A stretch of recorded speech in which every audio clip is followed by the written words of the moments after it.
This week we have the PB&J Backstory by Tom Costa. Inside the cover we have the genre expository text. Text structure, we have chronological sequence. We have description, temporal sequence. We also have table of contents. Heading, photos, caption, labels, sidebars, pronunciation guide, and index. So a lot of those things. By the end of the week, we'll be able to point out all of those in the book. So we have the table of contents down at the bottom and PB&J, the backstory. The trio of tasty tales. It's almost lunchtime and you're dreaming about your peanut butter and jelly sandwich with mouth-watering combination of salty and sweet when you begin to wonder who invented the PB&J. Surely our prehistoric ancestors didn't take a break from painting cave walls or hunting wild beasts to spread peanut butter and jelly on bread. You wonder who first had the brilliant idea to combine bread, jelly, and peanut butter into a delicious treat. You might not expect a common food like PB&J to have a boring history, but this sandwich story involves two wars, people who couldn't swallow food, and a few determined inventors. The history of the peanut butter and jelly sandwich really is the history of three different foods: sliced bread, peanut butter, and jelly. And just as sandwich making begins with the bread, so too does the PB&J story. Sandwich origins. An Englishman named Earl John Montagu supposedly invented the sandwich in the 18th century. In reality, other cultures around the world had been putting bread or bread-like food under and over another food long before Montagu came along. The name of this concoction, however, has everything to do with the Earl.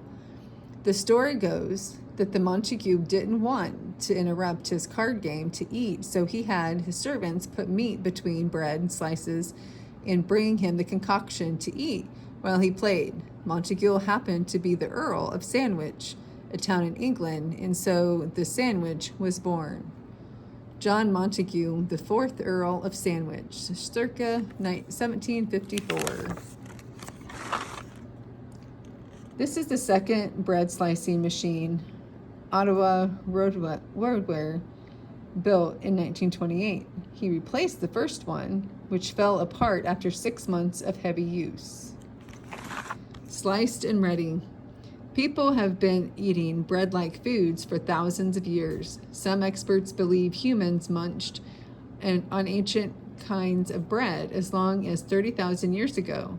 Yet, you wouldn't buy a loaf of machine-sliced bread until 1928. That's when American inventor Otto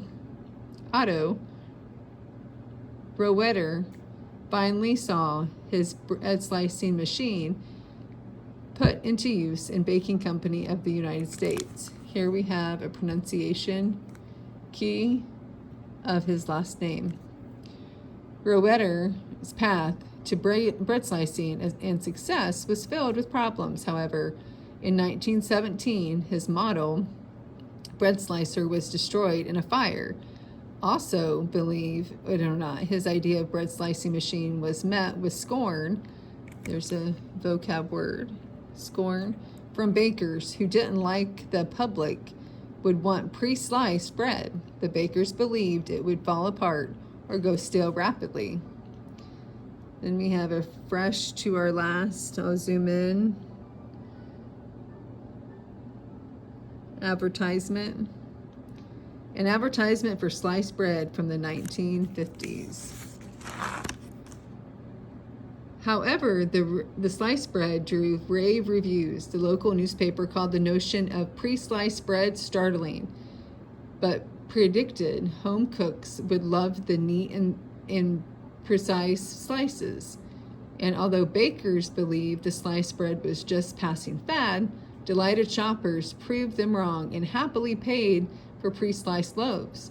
By 1930, most people were eating commercially made bread instead of homemade loaves, and you could buy it pre-sliced throughout the United States. The handy loaf of sliced bread is an important part of the PB&J history.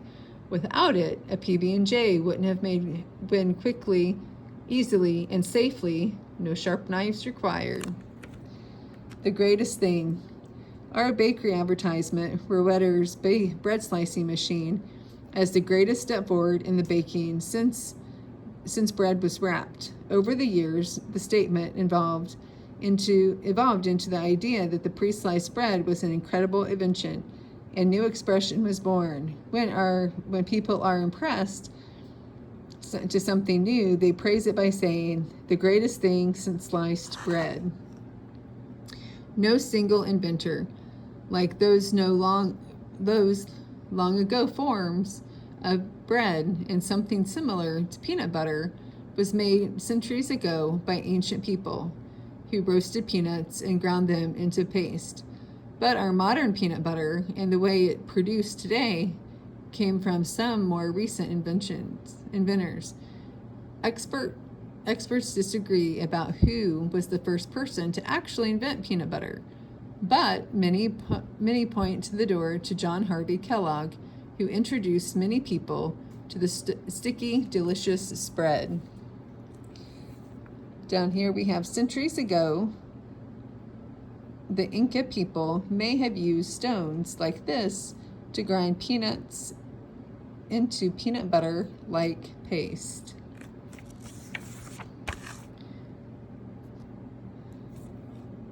Peanut butter really took off in the 1940s World's Fair at St. Louis, Missouri, USA. The large building in the photo is a Palace of Agriculture, where peanut butter was just one exhibit out of 10,000.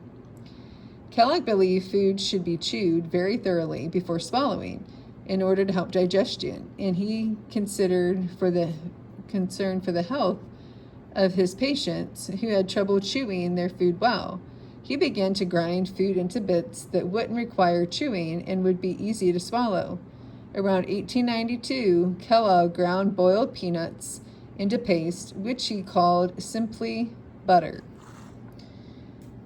Although Kellogg introduced the butter, it would take the creativity and vision of other peanut butter lovers to make it popular, and then later turn it into a star ingredient in the PB&J.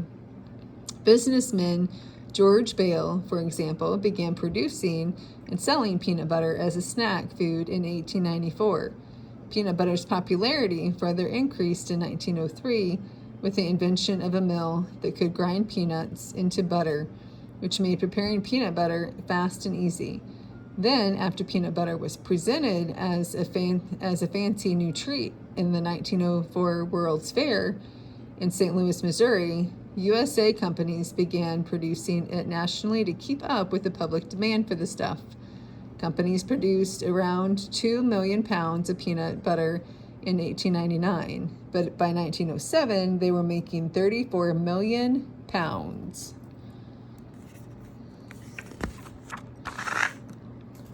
Grape Lane.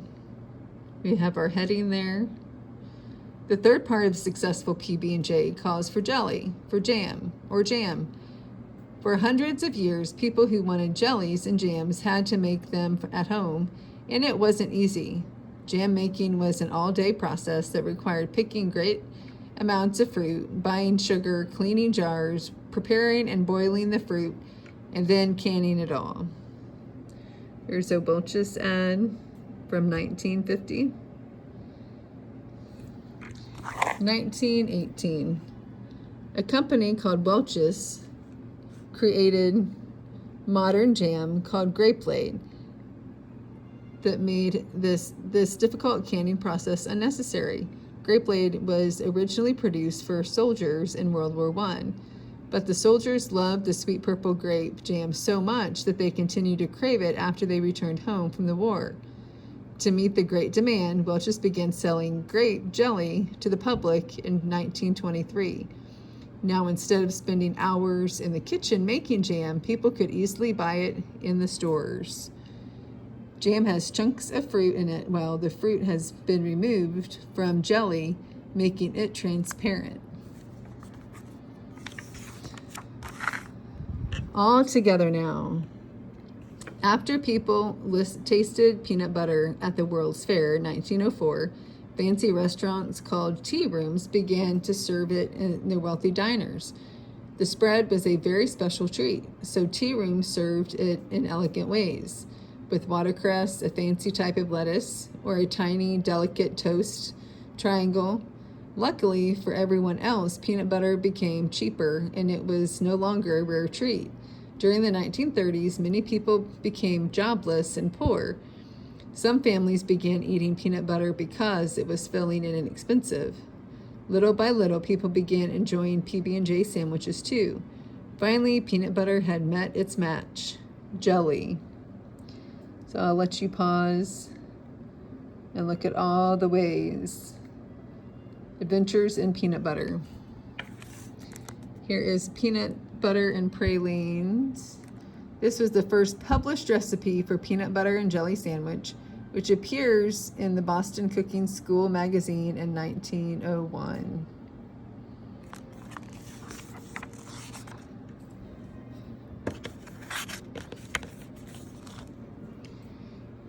In the 1940s, soldiers in World War II developed a taste for peanut butter and jelly sandwiches on the battlefield, and their love for PB&J didn't end when they returned from home. They introduced their families to tasty treat as soon as everyone around the country was eating PB&Js. This lunchtime favorite was not only delicious, but the sandwiches are also easy and fast to make, with store-bought bread, sliced jam, or jelly and peanut butter. The three ingredients making up PB&J were suddenly a great demand. Kids loved and still love PB&Js, and parents loved the kids could make the healthy, tasty sandwich all by themselves.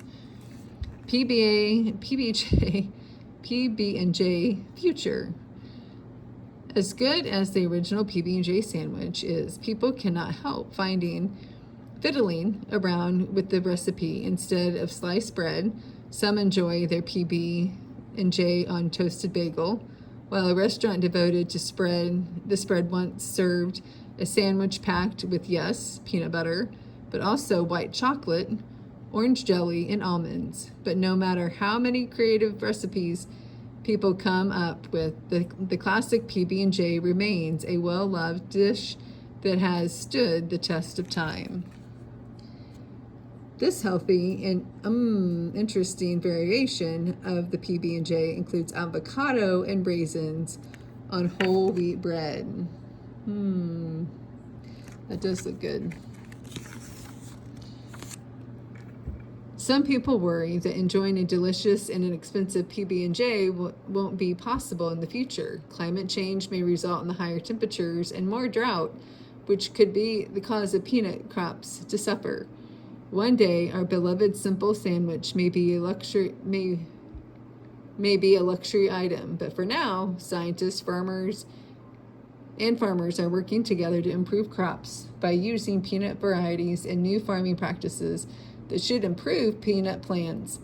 Chances of surviving an extremely dry growing season, with a little luck and a lot of farming know-how, PB&J fans could be able to enjoy this tasty sandwich for years to come. Then we have our index. Lastly, we have the perilous peanuts. So you can pause your screen and read about the peanuts.